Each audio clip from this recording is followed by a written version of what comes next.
Pasko na naman nga mga mi, kaya ito, magbubukas kami ng mga regalo. Charot lang po mga mi, ito nga pala yung ganap namin doon sa bahay ng aking brother-in-law. Nauna nga pala kami mag-celebrate kasama ang mga pamilya ng aking asawa dahil nga may kanya-kanyang trabaho sila at hindi nga sila free sa 24 ng gabi. Tuwang-tuwa nga ang mga bata at ayan nga kanya-kanya na nga sila ng bukas sa mga regalong natanggap nila. At dahil malaki na nga itong si kuya, kaya naman ay pera na nga lang yung hiningi niya kay Santa Claus. At syempre hindi rin naman papatalo si Ethan kahit hindi niya alam magbukas. So ayan, meron din siyang maraming regalo. December 25 nga sana yung aming Pasko dito sa kanila, kaya nga lang ay may mga kanya-kanyang trabaho, hindi nga available. Kaya December 23 pa lang ay ito na nga, nagbubukas na nga kami ng regalo doon sa bahay nila. Tuwang-tuwa nga naman itong si kuya dahil nga nakalikom na nga siya sa mga regalong natanggap niya. At tamang-tama nga, makapag-deposit na nga siya dahil binigay na nga namin yung bank account niya nung birthday niya. 14 years old na rin kasi, kaya kailangan na nga namin ibigay para may magamit naman siya anytime kapag lumalabas sila ng friends niya. Pero syempre, kahit binigay na nga namin sa kanya yung card niya, ay hindi pa rin siya pwedeng basta-basta na lang gamitin iyon, kaya kailangan pa rin magpaalam. Napakaswerte nga ng batang ito dahil pagkaratingan niya dito sa France ay inupinan nga kaagad siya ng daddy niya ng savings account. Sana Kinabukasan nga, December 24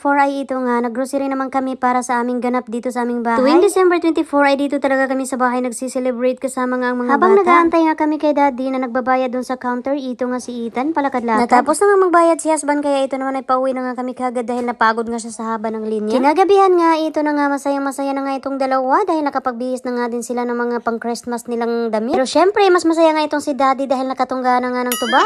Habang nagtatagay nga kami ni husband, ito naman ang mga bata, naglalaro muna habang nag-aantay sa niluluto kong pagkain. At excited na nga rin silang dumaan si Santa Claus para magdala ng mga request na regalo nila. Dahil malapit na nga maluto ang handa namin, kaya naman pinapakain na ni daddy si Ethan. Kaunti pa lang kasi yung ipin niya, kaya hindi pa talaga siya pwede kumain ng mga pagkain natin. Nakapagluto na nga ako at tamang-tama nga, gutom na nga sila, kaya ito kainan na. Simple lang naman ang mga niluto ko. Ayan nga, meron nga kaming giniling at meron nga din kaming lechon belly. At nagluto na nga rin ako nitong fried chicken. Naisip ko nga kasi baka hindi kakain si husband nitong lechon belly. Meron nga din kami nitong round potatoes. Niluto ko nga lang din yan sa oven. At nagluto nga rin ako nitong empanada, pero iwan ko ba bakit iba yung forma. Diyos ko, day. Bumili nga rin pala si husband nitong foie gras. Paborito ko. Ang sarap nito. Diyos ko, day. Promise. Tuwing Pasko nga at New Year, hindi talaga nawawala ang foie gras. Ayan, pinapartner nga yan sa tinapay. Sa mga punto nga na ito, ay busog na nga kami. Ito nga, halos walang bawas yung aming pagkain. Sa mga aperitif pa nga lang kasi or appetizer, ay busog na busog ka na talaga. Kaya minsan nga, ang sarap nga hindi na lang kumain ng appetizer para naman makabanat dito sa ating Filipino food. Pero hindi rin naman pwede kasi as usual, ganito talaga sila dito. Bago nga kumain, ay meron nga silang pa-apero-apero na tinatawag or appetizer. Kaya kadalasan kapag ganitong may handaan, yung aming tirang pagkain ay abutin pa nga ng isang linggo. Pero ang sabi ko nga kay husband ay ayos lang para isang linggo din akong hindi magluluto. Mindset ba? Mindset. Pero habang tumatagal nga yung pagkain ay lalong sumasarap, diba? Charo. Manang-mana talaga ito si Ethan sa pinagmanahan niya kasi kapag nakarinig ng tugtog kangunang kango. Pagkatapos nga namin kumain ay pinakyat ko na nga kagad ang mga bata para dali-dali nga malagay itong mga regalo at sabay sigaw ng Santa Claus, goodbye! So siya, hanggang dito na lang muna. Sa susunod naman yung magbubukas ng regalo, paki-follow and share. Bye!